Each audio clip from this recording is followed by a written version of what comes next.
Hi all வீக்கெண்ட்னாலே கொஞ்சம் லேட்டாக எழுந்துப்போம். So 10 மினிட்ஸில் குவிக்காக பண்ணுற மாதிரி ஒரு ஈஸியான பிரேக்ஃபாஸ்ட் ரெசிபி பார்க்கலாம். முதல்ல ஃபஸ்ட்டு இந்த ராகி சேமியா பேக்கெட்டில் இருக்க சேமியாவை எடுத்து தண்ணியில் ஒரு 2 மினிட்ஸ் ஊற வச்சுக்கணும். 2 மினிட்ஸ்க்கு மேலே ஊற வைக்கக்கூடாது, குழன்னு ஆகிடும்.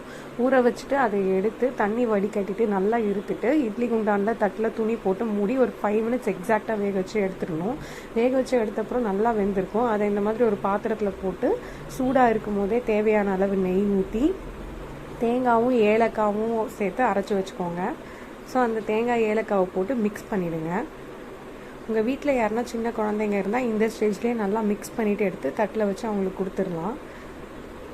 ராகி சேமியா ஊற வைக்கும் போதே அந்த தண்ணியில் கொஞ்சம் உப்பு போட்டு ஊற வச்சுக்கோங்க. அதை சொல்ல மறந்துட்டேன். கொஞ்சமாக உப்பு போடணும், ரொம்ப போடக்கூடாது. இப்போ இதை மிக்ஸ் பண்ணி முடிச்சப்பறம் அன்றைக்கி என்கிட்ட நாட்டு சக்கரை இல்லை, அதனால நான் வெள்ளை சக்கரை தான் போட்டேன். உங்ககிட்ட நாட்டு சக்கரை இருந்ததுன்னா நாட்டு சக்கரை போட்டு மிக்ஸ் பண்ணிவிட்டு சூடாக சாப்பிடுங்க. ரொம்ப சூப்பராக இருக்கும். இந்த மாதிரி ஈஸியாக டக்குன்னு பண்ணக்கூடிய டேஸ்டியான பிரேக்ஃபாஸ்ட்டோ லஞ்ச் ரெசிபீஸோ ஏதாவது உங்களுக்கு பர்டிகுலராக வேணும்னா கமெண்ட்டில் சொல்லுங்கள், நம்ம ட்ரை பண்ணுவோம். இந்த டிஷ்ஷை செஞ்சு பார்த்துட்டு எப்படி வந்ததுன்னு எனக்கு கமெண்ட்டில் சொல்லுங்கள். நெக்ஸ்ட் இதே மாதிரி ஒரு இன்ட்ரெஸ்டிங்கான வீடியோவில் பார்க்கலாம். பாய்.